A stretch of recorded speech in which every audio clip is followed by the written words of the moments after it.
In a small, peaceful village, nestled in the heart of the desert, there was a gathering spot where believers came together to learn and reflect on the teachings of Islam. Among them was a young man named Idris who was eager to grow in his faith and knowledge.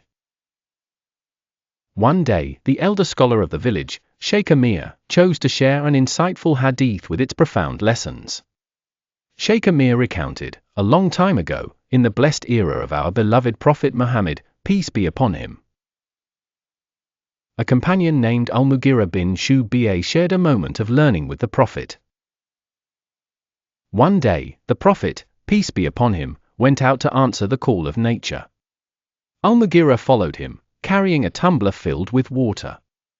When the Prophet, peace be upon him, finished, Al-Mughira poured water, and the Prophet performed ablution. Then, leaving a lasting lesson for all believers, the Prophet passed his wet hands over his cuffs. Idris listened intently. He asked the Sheikh, what is the significance of this act of passing wet hands over his cuffs? Sheikh Amir smiled warmly and said, the simplicity of this hadith carries deep wisdom in our daily practices.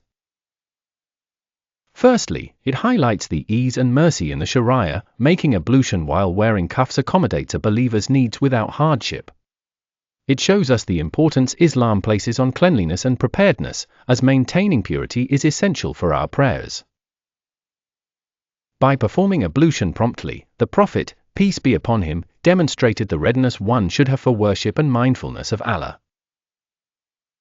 Idris felt a wave of understanding wash over him as he realized the comprehensive nature of Islam that facilitates ease and purity in every aspect of life.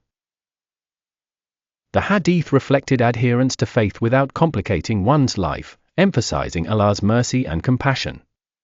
It wasn't just about rituals, it was a reminder that being in a state of purity allows one to be present for Allah, fulfilling the conditions required for prayer with gratitude. More than simple cleanliness, it was an invitation to live life conscientiously, keeping one's intentions and actions pure. Sheikh Amir concluded, in this simple act of passing the wet hands over the cuffs, the Prophet, peace be upon him, gifted us a lesson in maintaining spirituality without overburdening ourselves. Embrace this ease and purity in all aspects of life. Idris and the other attendees left the gathering feeling inspired to incorporate this lesson into their lives, finding balance in practice and principle. They understood that the practice of their beloved Prophet was always a means to an end, guiding them toward a life filled with peace and submission to Allah. Thus, they learned that Islam is a faith of compassion and practical wisdom, focusing on facilitating a believer's journey toward righteousness and spiritual enlightenment.